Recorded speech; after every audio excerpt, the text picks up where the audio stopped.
दृष्टि आईएएस के today's GK programme में आपका स्वागत है। सबसे पहले पिछले सेशन का रिकैप देखेंगे। पहला प्रश्न है, आर्थिक सर्वेक्षण 2020-21 निम्नलिखित में से किसे समर्पित रहा? इसका सही जवाब है कोरोना वॉरियर्स को। अगला प्रश्न है, आर्थिक समीक्षा के मुताबिक कोरोना काल में भारतीय अर्थव्यवस्था द्वारा किस प्रकार की रिकवरी का अनुमान लगाया गया? इसका सही जवाब है वी आकार रिकवरी।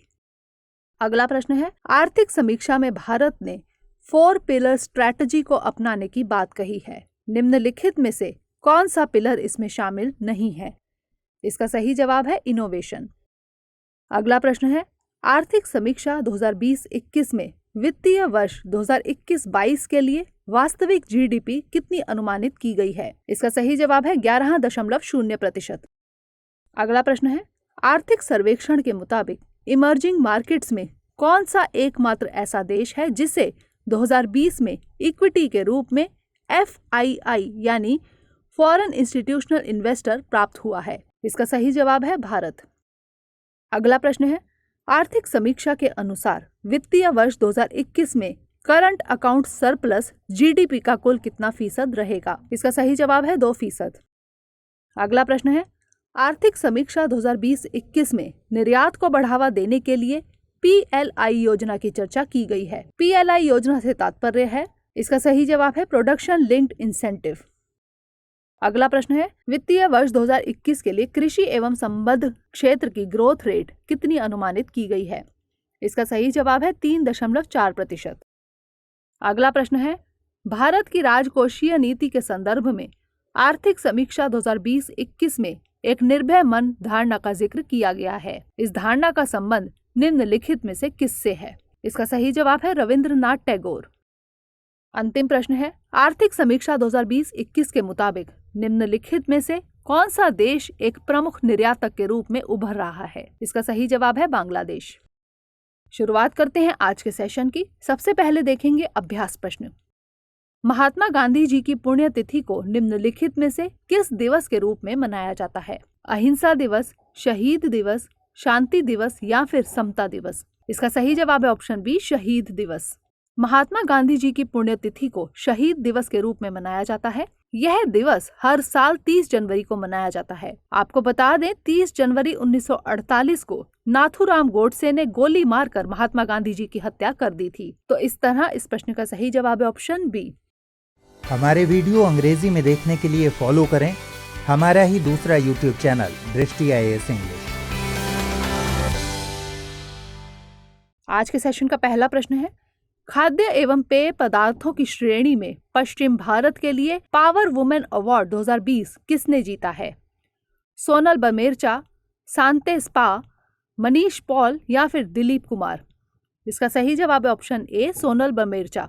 सोनल बमेरचा ने खाद्य एवं पेय पदार्थों की श्रेणी में पश्चिम भारत के लिए पावर वुमेन अवार्ड 2020 जीता है। टाइम्स ऑफ इंडिया ग्रुप द्वारा मुंबई में आयोजित कार्यक्रम में सोनल को यह पुरस्कार दिया गया। उन्हें यह पुरस्कार लोगों के स्वास्थ्य को ध्यान में रखकर अपने रेस्तरां में खाद्य एवं पेय पदार्थों को उपलब्ध कराने के लिए दिया गया है। आपको बता दें कि सोनल बमेरचा कई शहरों में रेस्तरां चलाती है। तो इस तरह इस प्रश्न का सही जवाब है ऑप्शन ए।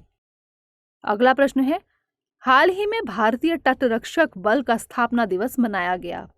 बताइए इसकी स्थापना कब हुई थी? 1975, 1976, 1977 या फिर 1978? इसका सही जवाब है ऑप्शन सी, 1977। भारतीय तटरक्षक बल ने आज 1 फरवरी को अपना 45वां स्थापना दिवस मनाया। इसकी स्थापना 1 फरवरी 1977 को की गई थी। इसका मकसद भारत के तटीय क्षेत्रों की सुरक्षा को सुनिश्चित करना एवं युद्ध के दौरान भारतीय नौसेना की सहायता करना है। यह रक्षा मंत्रालय के अंतर्गत आता है। 1977 में अपनी स्थापना के बाद से भारतीय तटरक्षक बल ने 10,000 से अधिक लोगों की जान बचाई है। तो इस तरह इस प्रश्न का सही जवाब है ऑप्शन सी। अगला प्रश्न है, जारेद कुशनर और एवी बर्कोविट्स को किन देशों के बीच संबंधों को सामान्य करने के लिए नोबेल शांति पुरस्कार के लिए नामित किया गया है? इजराइल और फिलिस्तीन, इजराइल और अरब देश, भारत और चीन या फिर अर्मेनिया और अजरबैजान? इसका सही जवाब है ऑप्शन बी, इजराइल और अरब देश। जारेद कुशनर एवं एवी बर्कोविट्स को इजराइल और अरब देशों के बीच संबंधों को सामान्य करने के लिए नोबेल शांति पुरस्कार के लिए नामित किया गया है। इजराइल और अरब देशों के बीच जिस समझौते के तहत संबंधों को सामान्य किया गया उसे अब्राहम एकॉर्ड्स कहा जाता है। जारेद कुशनर ट्रंप प्रशासन के दौरान राष्ट्रपति के वरिष्ठ सलाहकार थे, वहीं एवी बर्कोविट्ज व्हाइट हाउस में मध्य पूर्व के राजदूत थे। इजराइल और अरब देशों, संयुक्त अरब अमीरात, बहरीन एवं सूडान एवं मोरक्को के बीच अब्राहम एकॉर्ड करवाने में इन दोनों की अहम भूमिका मानी जाती है। तो इस तरह इस प्रश्न का सही जवाब है ऑप्शन बी। अगला प्रश्न है, हाल ही में पोलियो राष्ट्रीय प्रतिरक्षण दिवस मनाया गया। बताइए यह दिवस किस नाम से लोकप्रिय है? पोलियो रविवार, पोलियो शनिवार, पोलियो सोमवार या फिर पोलियो मंगलवार? इसका सही जवाब है ऑप्शन ए, पोलियो रविवार।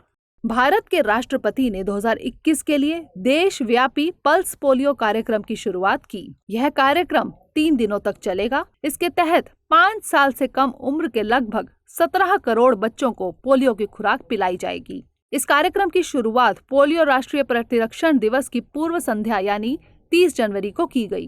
पोलियो राष्ट्रीय प्रतिरक्षण दिवस 31 जनवरी को मनाया गया। यह दिवस पोलियो रविवार के नाम से लोकप्रिय है। आपको बता दें कि भारत 1 दशक से पोलियो मुक्त है। वर्ष 2011 में पोलियो का अंतिम मामला सामने आया था। तो इस तरह इस प्रश्न का सही जवाब है ऑप्शन ए।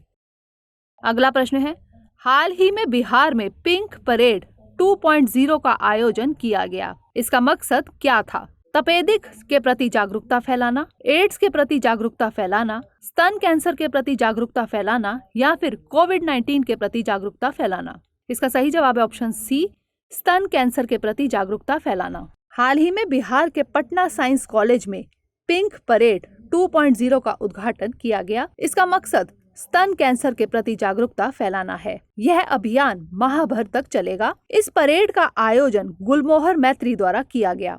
गुलमोहर मैत्री महिलाओं के स्वास्थ्य और उससे जुड़े जागरूकता अभियान को लेकर एक सजग संस्था है जो बिहार राज्य में विगत 10 वर्षों से कार्यरत है। तो इस तरह इस प्रश्न का सही जवाब है ऑप्शन सी। अगला प्रश्न है, बीते दिनों बिहार संवाद यात्रा की शुरुआत कहां से की गई? सासाराम, पटना, सिताब दियारा या फिर गया? इसका सही जवाब है ऑप्शन सी, सिताब दियारा। हाल ही में जल पुरुष डॉक्टर राजेंद्र सिंह ने भारत पुनर्निर्माण अभियान के तत्वाधान में बिहार संवाद यात्रा की शुरुआत की, जो 12 फरवरी तक चलेगी। इस यात्रा की शुरुआत सारण जिला स्थित सिताब दियारा से की गई, जो लोक नायक जयप्रकाश नारायण की जन्मभूमि है। जलवायु परिवर्तन, लोक शासन की संकल्पना, नफरत के बदले अहिंसा की ताकत, गरीबी उन्मूलन आदि इस संवाद यात्रा के प्रमुख मुद्दे हैं। जल पुरुष डॉक्टर राजेंद्र सिंह रमन मैगसेसे पुरस्कार से सम्मानित प्रसिद्ध पर्यावरणविद हैं। तो इस तरह इस प्रश्न का सही जवाब है ऑप्शन सी। अगला प्रश्न है, हाल ही में किस राज्य में भूगर्भ जल पोर्टल आरंभ किया गया? बिहार, गुजरात, उत्तर प्रदेश या फिर हरियाणा? इसका सही जवाब है ऑप्शन सी, उत्तर प्रदेश। हाल ही में उत्तर प्रदेश के मुख्यमंत्री योगी आदित्यनाथ ने भूगर्भ जल पोर्टल का वर्चुअल लोकार्पण किया। यह उत्तर प्रदेश सरकार के भूगर्भ जल विभाग का वेब पोर्टल है। उत्तर प्रदेश भूगर्भ जल प्रबंधन एवं विनियमन अधिनियम 2019 के आधार पर भूगर्भ जल विभाग ने इस पोर्टल का विकास किया है। जल के व्यावसायिक उपयोग के लिए इस वेब पोर्टल पर ऑनलाइन पंजीकरण कराना होगा। इसके अलावा जल के औद्योगिक व वाणिज्यिक उपयोग के लिए ऑनलाइन पंजीयन के साथ ही अनापत्ति प्रमाण पत्र यानी NOC प्राप्त करना होगा। तो इस तरह इस प्रश्न का सही जवाब है ऑप्शन सी। अगला प्रश्न है, भारत में पहली बार कौन सा बजट डिजिटल बजट के रूप में पेश किया गया है? केंद्रीय बजट 2018, केंद्रीय बजट 2019, केंद्रीय बजट 2020 या फिर केंद्रीय बजट 2021? इसका सही जवाब है ऑप्शन डी, केंद्रीय budget 2021।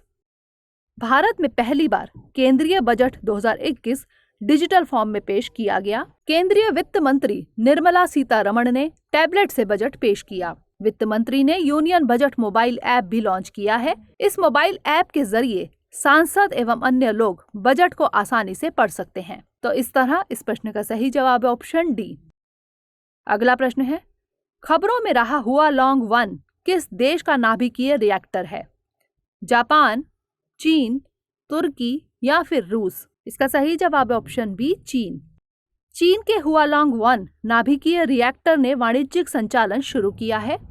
हुआलोंग 1 third generation pressurised water nuclear reactor है। चीन अब अमेरिका, फ्रांस, रूस जैसे देशों के समूह में शामिल हो गया जिनके पास third generation nuclear power technology है। हुआलोंग 1 रिएक्टर 60 सालों तक काम करेगा।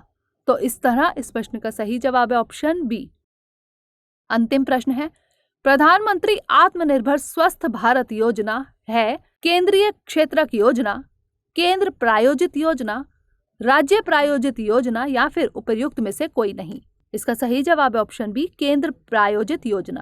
केंद्रीय बजट 2021 में वित्त मंत्री निर्मला सीतारमण ने प्रधानमंत्री आत्मनिर्भर स्वस्थ भारत योजना की घोषणा की। यह एक केंद्र प्रायोजित योजना है, यानी इस योजना की फंडिंग केंद्र और राज्य दोनों मिलकर करेंगे। इस योजना के लिए 6 वर्षों में लगभग 64,180 करोड़ रुपए खर्च किए जाएंगे। इससे प्राथमिक, द्वितीयक एवं तृतीयक स्वास्थ्य प्रणालियों की क्षमता विकसित होगी। इससे मौजूदा राष्ट्रीय संस्थान मजबूत होंगे एवं नए संस्थानों का निर्माण भी होगा, जिससे नई और उभरती बीमारियों की पहचान एवं इलाज करने में आसानी होगी। तो इस तरह इस प्रश्न का सही जवाब है ऑप्शन बी। अब बारी है आज के अभ्यास प्रश्न की। विश्व आर्द्र भूमि दिवस कब मनाया जाता है? 1 फरवरी, 2 फरवरी, 3 फरवरी या फिर 4 फरवरी? इसका उत्तर हमें कमेंट सेक्शन में जरूर भेजिएगा। अगले सेशन में नए प्रश्नों के साथ मिलेंगे, तब तक के लिए धन्यवाद।